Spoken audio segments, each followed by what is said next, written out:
if you're pricing something that's literally half price or less than half the price of it, the customer has less friction. The mentality is that they have a lot less friction of buying something and adding an extra $10, $20, $30 to their cart on a $100 product than they might have for ordering another $100 product. And if you're going to upsell them on a $100 product, chances are they're going to abandon the cart. They're actually not even going to make the $100 purchase.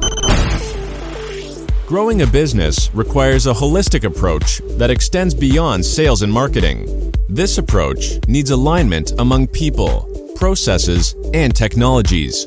So if you're a business owner, operations, or finance leader looking to learn growth strategies from your peers and competitors, you're tuned into the right podcast. Welcome to the WBS Podcast, where scalable growth using business systems is our number one priority.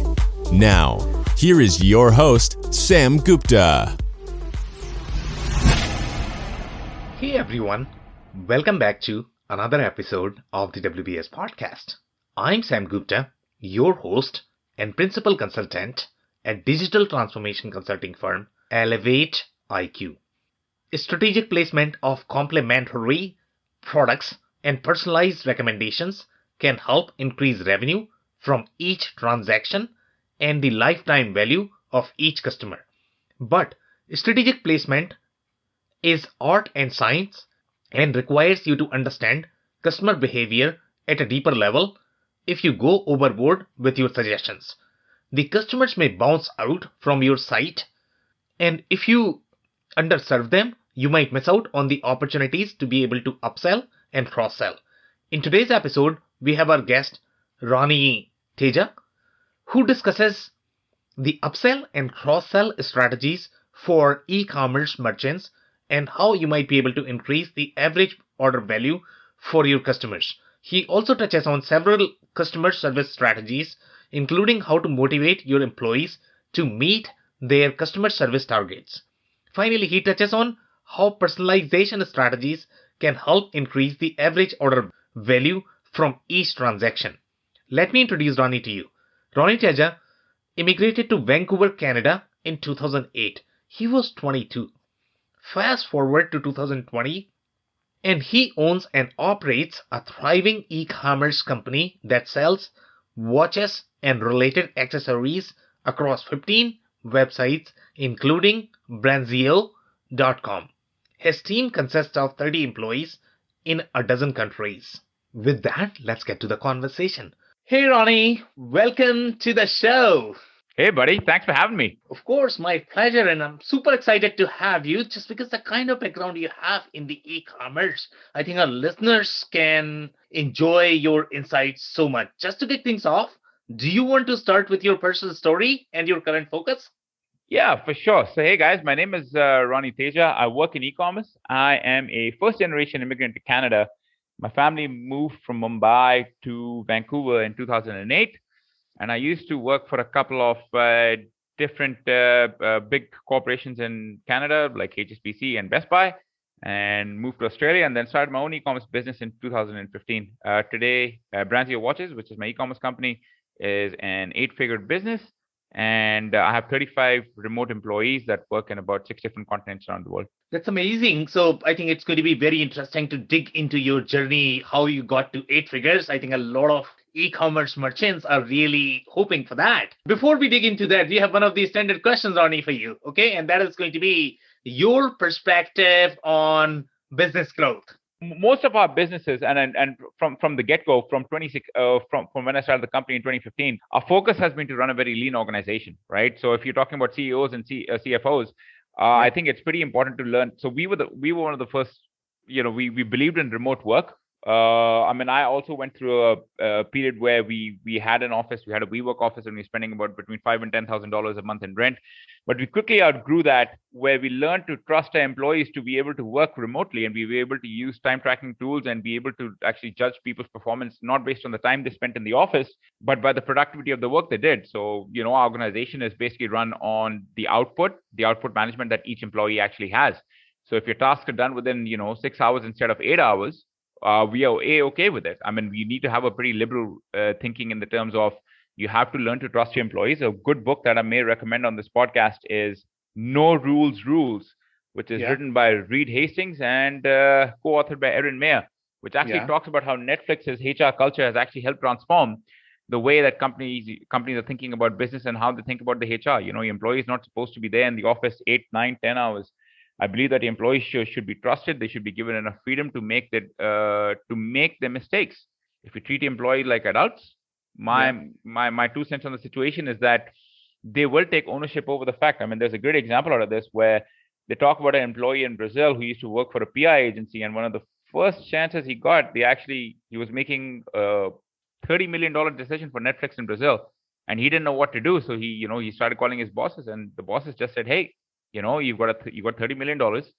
Do whatever you think is right," which is phenomenal because you're treating this person like an adult. You're giving them the opportunity, giving them the leeway to make their own mistakes. And apparently he made a mistake, and they said, "Okay, no problems. Learn and move on." That is the sort of mentality you want to cultivate and you want to have. And that's the sort of mentality that we've had, going from, I think I started with about $5,000, and from there growing to, 8 plus figures in sales. That's amazing. And I love the way you think, and especially your mindset about treating your employees. And that definitely adds to the growth, right? So I am interested in knowing overall your journey, and obviously we need to look more from the product perspective. I think that's where your expertise is, that we are going to be discussing today. And you have a very interesting business, because when I think of any of the accessory business or the watch business, I am not too sure if the cross-sell and upsell strategies, when we think about e-commerce, right? In this specific business, sometimes it could be harder, because if I'm actually trying to buy a watch, not sure if I want to buy two. So obviously, I mean, you have figured something out there in this business that you have been very successful. So tell us, what are some of the strategies that you have taken from the cross-sell and upsell perspective, and what has really worked for you? Yeah, look, so a watch is mostly like, I'm glad you touched on that note, right? A watch is basically like a one-time sale, and that's what we realized quite early in the business. So some things that I can tell you is things to be thinking about is, first of all, and especially us, we started out in selling men's watches and fashion accessories, and from there we graduated to other things. So first of all, it's important to look at a personalization, right? When you're looking when you're looking at people coming in, you have to think about what sort of personalization you're giving in to your employees. Quite important to see a couple of things. One of the things I would say is, when a customer, say Sam or Ronnie, they come to the website, what exactly have they browsed before? What exactly they're looking? So a good example of somebody who does that is actually Amazon, right? So whenever you go on Amazon's website, they tell you what you shopped for before, they know what you're looking for, etc., etc., etc. And they'll even know when you're actually buying a product, what your next choice of products might be. So that, I mean, in a way, is like, that's why Amazon holds its data quite near and dear. And that's what we've been able to do. So what we've been able to do is that we've been able to actually take the analytics of the users who come to a website, and we've been able to slice and dice the data. What I mean by that is, we've been able to assign customer personas to each one of them and what they might be looking for. So if, for example, if you come to the website and you're looking at something for a 42 to 45 watch, we'll be able to upsell you on something which, like when I talk about personalization, is having something like a wood engraved box, right? For a special occasion. So that's something that we usually give for free, because we say, okay, hey, look, and that's only in a promo period, but in some cases we'll charge people like $15 for an upsell. So saying, hey, it could be a present for a friend or for your dad for his 60th birthday. It could be something for an anniversary, So it's a nice wooden box that comes in personally engraved. You can even get your watches engraved on top of it. So we're trying to give the customer an opportunity to make that product theirs and personalize it as much as possible for themselves, right? Number one. Number two, when I talk about customer personas, it's pretty important to look at the data set where customers are coming in from, and you're looking at assigning them certain values. So you're looking at, Techie Tom, or, another example would be, like a big spender Larry or something else like that. So you have your customer buckets, and you actually start putting these people into different buckets and seeing, okay, what would the propensity be to buy something similar? So usually when we look, for some of our higher priced watches, what we do have in there is we offer them BOGO, which is buy one, get one, which is, buy one, get the second one 50% off. Hims and Hers watches, buy a watch and, get to, upsell them on the straps, etc., etc., right? So that's another strategy that we've been able to employ quite successfully. That's actually worked out for us. One of the things in e-commerce that are not a lot of people pay attention to, right, which Yeah. people should be paying attention to, is actually, how you're taking the customer experience. So for us, I mean, we especially customer experience, right? So when we're looking at customer experience and we're looking at all these things, we have predefined values as to what the touch points of the customer are. Number Yeah. one, every customer needs to be replied to within 20 minutes or less. So no matter what happens, no matter what you're doing, no matter where you are, every customer's first touch point, like, hey, it's not like, hey, we've received your message. It's not a bot. It's basically like a personal email that comes from a customer service team, which says, hey, hey, Sam, how's it going? Yeah. This is the status of your shipping, blah, blah, blah, blah. We of course send automated emails. However, there is always a personal touch that is added on top of it. Even when you open a watch from Branzio Watches, you'll get a handwritten letter from me. Customers get a handwritten letter from me. I send out customers random emails once a month, about 100 of them, just to get the feedback on how they like the watches, what the feedback process is. I call customers randomly just to figure out, hey, what do you think about the watch? It's good. Yeah. It's a good way to have a feedback loop. I mean, that's just me calling them. The customer service team, of course, will call them and get more feedback, and our operations manager calls them, etc., etc. So having that feedback loop in place is quite important as well. So, these are the people who are your buyers and your purchasers, etc., etc. So it's quite interesting because not a lot of people do that. I mean, people are just happy to take the journey and saying, hey, Yeah. this is it, and that's the way we want to go. Yeah. But I think you have to change your mindset a little bit to actually accommodate everybody in that whole gamut. Yeah. Now, coming to the nuts and bolts of the conversation, which is, what are the effective methods that I've actually used, which have worked out quite well for me. Yeah. So there's a couple of things that I'm going to mention here, which has sort of gone quite well for us. One of the first things that I can tell you about is using the add to cart page, right? Okay. So when a customer comes to the checkout page of your website, Yeah. most people make the mistakes of actually coming in and saying, we are going to, if this person's buying something already, we're going to upsell them on a product that's twice the price, which is Yeah. a strict no-no. When you actually are at the checkout page, what we've seen through our research and what the industry is going to tell you is that if your product is $100, the Yeah. cross-sell or the upsell you want to sell them should be at least 50% of the price or less. So Okay. if you're buying something worth $100 watch, usually we'll upsell them on straps, which are about $40. And the conversion rate on that is between 4 to 6%, right? Okay. So not all customers are going to be, converting, but 4 to 6%, I think, is a healthy conversion rate. The second thing that people need to understand is the rule of threes, right? It's quite important that, that this rule of threes exists. It exists without us even knowing it exists, right? Yeah. SaaS companies use the rule of threes. So they have the basic plan, the premium plan, and the enterprise plan, number Yeah. one. When you go to a Michelin star restaurant, they have the rule of threes. Starters are threes, mains are threes, desserts are threes. Yeah. So the rule, and if you look at, I'm just going to take like a classic American show, which is Price is Right, and there's 3 doors, right? Yeah. So there's, door number one is, Yeah. door number one is, let's say, your competitor's website. Door number 2 is your website, and door number 3 is the chance to upsell to your customer. Yeah. So that rule of 3 is quite important. So when you're showing your customer options in terms of upsells or cross sells or whatever, you need to have 3 options for them, so they can Yeah. actually choose the best option for you. I mean, in SaaS companies, they slowly guide you to, the recommended option or the best option.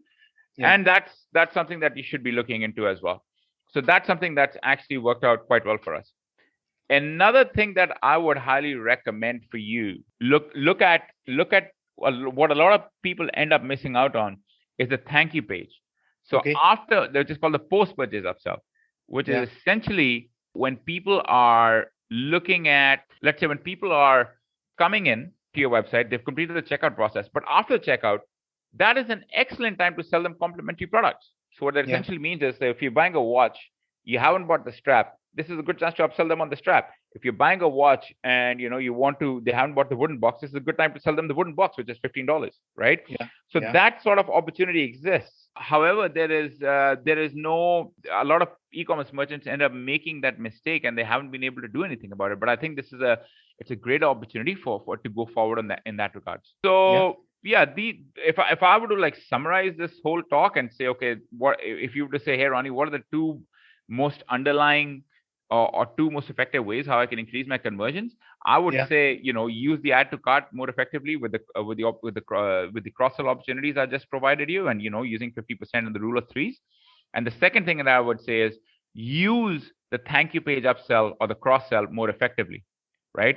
If people don't end up buying in that cart, then of course you have the thank you page to upsell them again. So Okay, amazing. So you definitely touch on a very important points here. So obviously the personalization, as you mentioned, is going to be super important.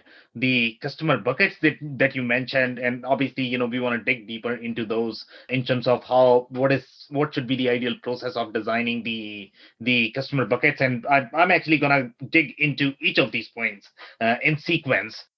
So I don't know, Amici, whether you want to start with the customer bucket. So let's say if I were to just look at any business, for example, in your case, it is the watch business. But let's say if we talk about any other e-commerce business, each of them are going to have the different customer base, different dollar volume, different volume for the customer, as in some businesses like yourself may have, let's say, 100,000 customers, but the other businesses may have 1,000 customers. So it's yeah. a different ball game. So when you design these buckets, what are some of the strategies that you have seen working in your case?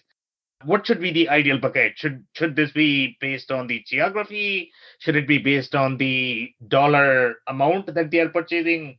Should it be based on the premium product versus the commoditized products? So tell us some strategies with respect to designing the customer buckets for different e-commerce businesses. Well, I mean, so I've usually looked at it in a couple of ways. One is we look at the average order value of the customer. So based on the average order value of the customer, we place them into different buckets and what is the likelihood to purchase, right? Yeah. So $50, $100, $150, $200, because those are mostly the likely the price points of our products, right? Yeah. So quite easy. The second way that we look at actually looking at slice and dice our customers is of course on geos, right? Because we work in 66 countries. So for us to actually look at the gross margin on each product and looking at how much we're spending in each country and actually optimizing towards a profitable campaign happens from that regard. So for example, India is not really profitable for us. I mean, we're both Indian, so I'm going to joke about it because everybody likes a deal in India, and some of the people are the tire kickers, unfortunately, right? Asia, for example, is a tire kick country, whereas Africa may not be as much, because actually I found that South Africa turned out to be a pretty good place for e-commerce. However, most likely, we have the usual suspects: Australia, Canada, US, New Zealand, and UK and EU, which actually continue to be the highest performing markets for us. So those buckets are much more separate, right? And even within those markets, then we'll have, our biggest market is the US. So, of course, with the US, we'll have different customer segmentation. Yeah, so interesting points there overall with respect to customer segmentation. So now let's move to the customer experience. So you mentioned a couple of things, and those are really exciting overall. So one of the things that you had mentioned was related to, 20 minutes time in making sure that you are actually responding to them within 20 minutes, which is phenomenal. I think that's what I like to see personally when I am ordering or doing business with anybody, to be honest. But is that really scalable? From your experience, when you were, let's say, $5,000, obviously it would be easy because you didn't have as many orders, as many customers. So you could probably maintain that. But over the period of time, when you became, let's say, 8-figure business, is that still scalable? If it is, what kind of strategies have you used to make sure that you are able to do that? The second comment you made related to customer experience is the handwritten letter, which is amazing. So I don't know if you're writing the handwritten letter for everybody, because that is probably not going to be scalable. Again, if you were the smaller business, then that's possible. But now you became much bigger business. So I don't know how you are doing that. So can you touch on how you are maintaining the customer experience over the period of time? Yeah, I mean, look, not all. I mean, I'll write handwritten letters to all my employees. So you talk about scale. Yeah, I think the value of writing all my employees handwritten letters and thank you cards, that is, you may not think that's scalable, but the amount of loyalty and the amount of productivity that generates in the long term, that you can't really measure it. So not everything can be measured in numbers and scale, right? So let me be clear on that, because I'll tell you what, I did this last year before COVID started. I did it during COVID, and I did it at the end of last year. the team productivity at each point of time that I've sent these letters, and the morale and everything and strength and everything else, that the data that I've got from HR has been above 90%, and that metric is calculated on personal interviews one-on-one with the HR manager, basically. So is it wrong? Is it wrong, or is it a waste of my time to send these personal letters to my employees? I'd say probably not. In regards to customers, a handwritten note, 100 is an exaggeration, but I'd say 50. Yeah, sure. I like writing. I'm a writer, to be honest. Yeah. And if you get a handwritten note from the CEO of a company, I don't send it every month. I'll send it once a quarter. So if you take let's even 50 letters, right, and you divide it over a period of 90 days, that's a letter a day. You don't need to write more than 200 words on that piece of paper. You look at the customer's profile, you thank them, and you write it out. In terms of scale, sure. I understand that you may think it's a waste of my time, but I don't think it's a waste of my time. I've won over a customer. I've won the business for life. So what's the trade-off here, right? I'm building a brand, right? My job is to build a brand. We're not like your enterprise level companies, right? We intend to become an e-commerce company which is growing from a 10 to a 25 to a $50 million company.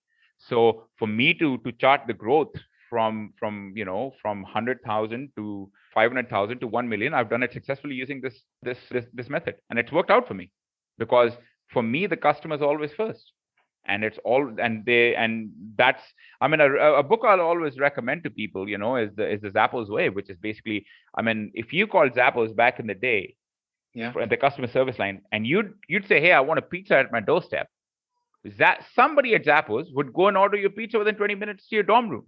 And people tried it. It's a tried and tested method. And Zappos is quite a beloved company before it got taken by Amazon. And it still was, right? Because they knew how to put the customer service first. Zappos coined the term that, we are a customer service company, just happens to sell shoes. And a $6 billion exit for somebody who says that is not a bad deal, right? So in terms of scale and energies and everything else, look, I'm sure your audience will look at things black and white, but there's an element of looking at brand loyalty. There's an element of looking at how you treat your customers and how you look at it from a long way. Netflix is a good example of that. Amazon bought Zappos just for that, because their customer service was pretty bad and in shambles. So point in case. Yeah. So I completely agree that, if you have the handwritten letter to your customers, and I was a bit confused. I didn't know that you were actually writing for employees as well. What I am looking to understand here is, whether you are writing for every single customer or you are writing for select few, and what are different. Oh, no, not every single customer. No. Okay. No. Yeah. Select few. Okay. That's why I said 50 letters. Yeah. We get like 10,000 orders a month. So even if I wanted to, I wouldn't be able to write those kind of letters. Sorry. So how do you select those customers is what I'm looking for, because, do you go by they're picked at random. Of course, there's people who have a higher basket value, higher average order value, but I think for us, it's important to treat all the customers the same. Okay. And for the employees that you are writing the letter, and you said that there have been significant productivity gains, are there any specific instances in which you write? Do you have any KPIs to measure? And then based on that, you are writing these letters? Or tell us a little bit more in terms of what are the instances when you write these letters? The instances are just like, because it's the beginning of the year, or it's during COVID, I was concerned for my employees, and I wrote it because I was concerned for my employees. And I hope everything was well. Although they got the letters about 2.5 months late in the mail, but they still got it. What KPIs do we look at? We look at, for us in organization, we always, how are we measuring productivity? Everything for us is based on one singular goal, right? The organization itself needs to hit about $15 to $20 million in sales, right? And in COVID, it was quite easy for us to hit that figure. And of course, other than that, we have a bare minimum standards they need to meet. So, getting to a customer in 20 minutes, these employees are reaching that goal in 15 minutes, the first touch point. If, what is your customer satisfaction rating? Our rate is 90%. Most of the employees are hitting 95%. What is the time spent on phones reaching out to customers to make sure they're happy with the order, etc. Our average time for the interviews and feedback is about 5 minutes, and our customer service team has been able to do it in 3 minutes and 30 seconds. So And in terms of morale, right? Yeah. I mean, we always measure morale by with a questionnaire. I think we have a couple of things. I mean, I won't know at the top of my head because my HR manager handles most of that. But the feedback I get from the HR managers, everybody's on a high. Everybody's happy. They're being treated like adults. They're given the option to work remotely anywhere in the world. They Yeah. are given the opportunity to travel. They don't need to work 9 to 5 in an office. They're not glued to their desktop. Yeah. So I think we hitting all the check boxes. That's very interesting. So now let's touch on the other points that you had mentioned, and some of these things were related to the add to cart page. Number one, if some of the listeners might not be familiar with what that functionality is, maybe you can expand a bit more on that. And then you had a very interesting point there with that functionality, and you did mention that if you have a product that is going to be 2x of the price of the product that they have bought, then you definitely don't want to do that. You want to show a product that is going to be 50% or less, and that's going to have the conversion rate of 4 to 6%. So, can you tell us a little bit more of why that happens? What is the psychology behind that? Is it applicable only for specific products, or is it generalized for any e commerce business that you definitely don't want to go overboard in terms of overselling? And that's how I would perceive this, but I don't know if that is right or not. So can you touch a little bit more into the buyer psychology, why you don't want to do that? Yeah, I mean these are look. I can make things up, but this is like tried and tested. So Baymart has published this, and so have a couple of other organizations. Forrester, another one, is one of those. It's tried and tested methods over the last 10 years in e-commerce. I'm talking about even Yeah, the nascent days of Amazon in 1996 when it was a bookseller, right? yeah, So let me take this back a little bit. An add to cart page is basically, when you go to Amazon, before you confirm your order, it's basically that page where Amazon's going to say frequently bought together, etc., etc. That is yeah, basically an add to cart page before you actually put your credit card details in and you say, hey, I'm going to check out, yeah, right?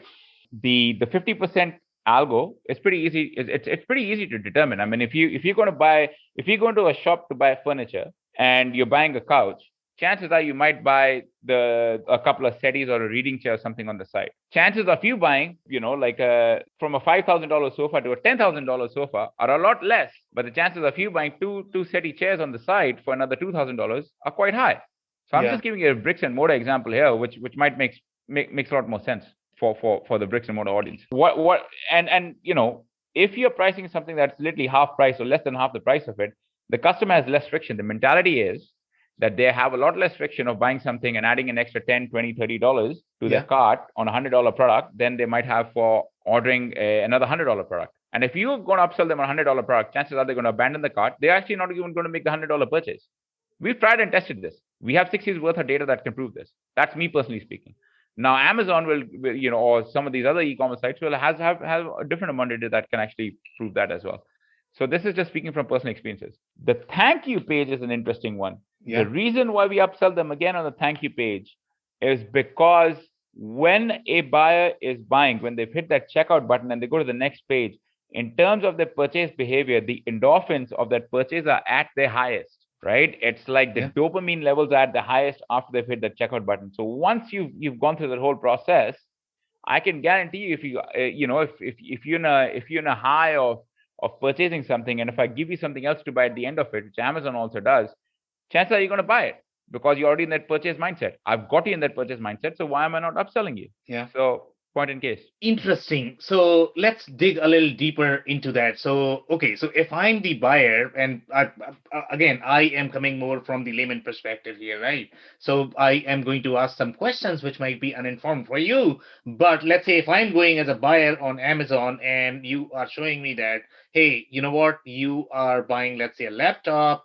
and with laptop, people typically buy, let's say, keyboard or mouse or Yeah. monitor or something like that, right? And then I am hitting the checkout button, and then I am actually confirming that purchase, hit my credit card details, and then finally, once I am done buying, then you are telling me that, you know what, you might actually look at some more products. So now question to you is going to be, so when you try to show these products, are these the same category of the products that you just showed me 2 minutes Of back? course, this is that same thing that I talked about at the beginning of the conversation, which is all about personalization.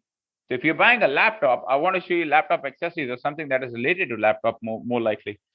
However, if you're coming to my website and you're buying a laptop and I'm showing you, groceries of 6 kilos of bananas, Yeah. that's a pretty stupid move at the end of the day, right? What I would say is, like, if you're buying a laptop, of course I'll show you software, or I would be able to show you some products which are correlated to it, which are complementary products. So Right. yeah, that's where personalization plays a big role. Yeah, so I am actually with you on that. What I am not able to follow is, let's say, if you showed me the same products 2 minutes back, and once I swipe my credit card, what is going to change in me that I am going to buy? Let's say I didn't buy, keyboard 2 minutes back because I just didn't need keyboard. Well, if you haven't bought the keyboard, the thing is, I'll show you variation of the keyboard. So if you haven't bought a keyboard, I'll show you a mouse. If you haven't bought the mouse, I'll show you software.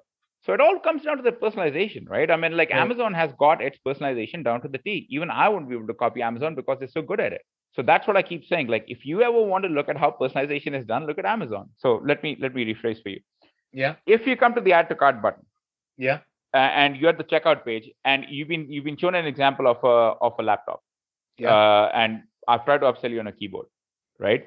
Yeah. In our industry and our SKUs, we have limited SKUs, which is only 120.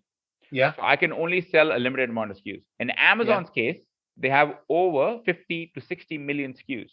If I take the laptop category itself will probably have 3 to 5 million SKUs. Yeah.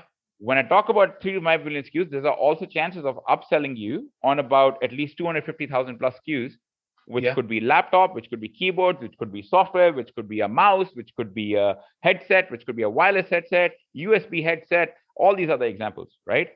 So what you've taken is, you've taken the example that I've given of just the watches, and 120 SKU store isn't going to be performing as robustly as a 5 million SKU store, 50 million SKU store. So there are other options on top of it, which we need to broaden our horizons to, which Amazon does.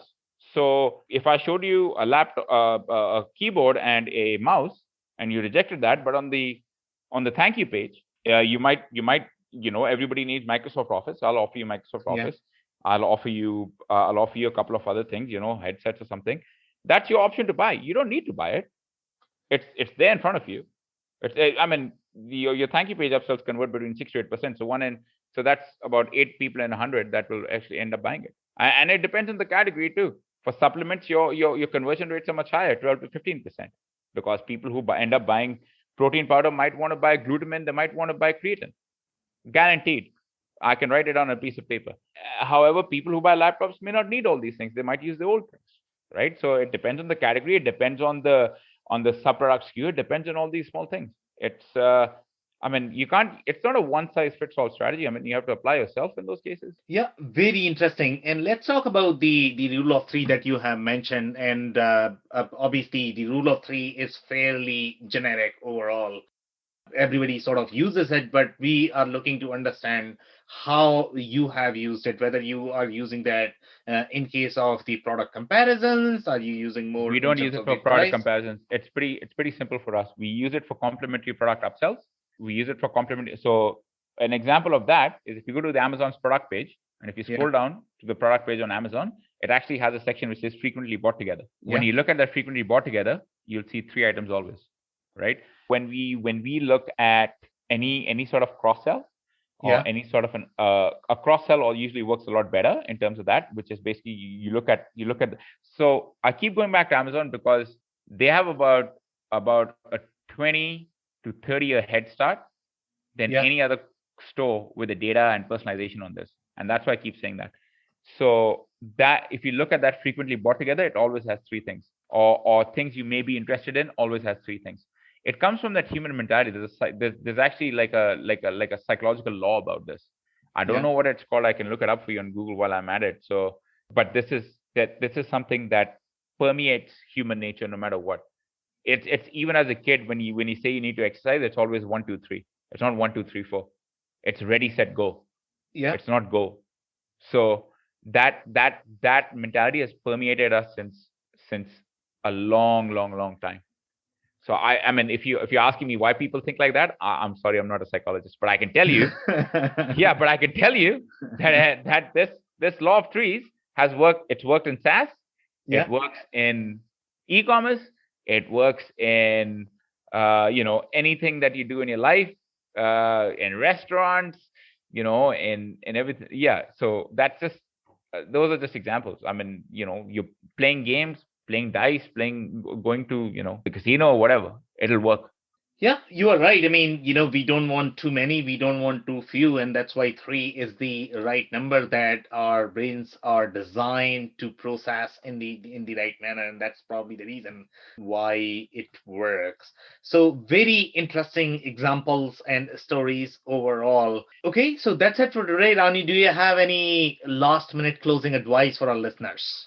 I mean, if you just follow the rule of threes and you look at the thank you page and the add to cart page upsell, if you work in e-commerce, you work in SaaS, you work in any of these industries, I think this is quite an important tenet. I mean, for me, the religious tenet that I've stuck to and that's helped me succeed over the years has always been focused on customer service, customer always first. And I think that if you base your whole organization around that one tenet, I think you're sure to succeed in the long run. And my personal takeaway from this conversation is going to be some of these strategies are not necessarily unique, but what is unique is really digging into that data and understanding your own customer, their behavior, what they are really looking for, and really mapping their journey in the e-commerce. And that's how you will be able to increase the order value for your business as well. On that note, Ronnie, I really want to thank you for your time. This has been an insightful episode. Awesome. Thank you so much. Thanks for having me. I really appreciate it. I cannot thank our guests enough for coming on the show, for sharing their knowledge and journey. I always pick up learnings from our guests, and hopefully you learned something new today. If you want to learn more about Ronnie, head over to brandzio.com. Links and more information will also be available in the show notes. If anything in this podcast resonated with you and your business, you might want to check other related episodes, including the interview with Laurie McDonald, who discusses sales compensation best practices for organizations aiming to transition to e-commerce from the traditional sales model. Also, the interview with Steve Rice, who discusses why congruence is the most important factor to optimize product category architecture, navigation, user experience, customer journeys, and campaign design. Also, don't forget to subscribe and spread the word among folks with similar backgrounds. If you have any questions or comments about the show, please review and rate us on your favorite podcasting platform or DM me on any social channels. I'll try my best to respond personally and make sure you get help. Thank you, and I hope to catch you on the next episode of the WBS Podcast. Thank you for listening to another episode of the WBS Podcast. Be sure to subscribe on your favorite podcasting platform so you never miss an episode. For more information on growth strategies for SMBs using ERP and digital transformation, check out our community at WBS.rocks. We'll see you next time.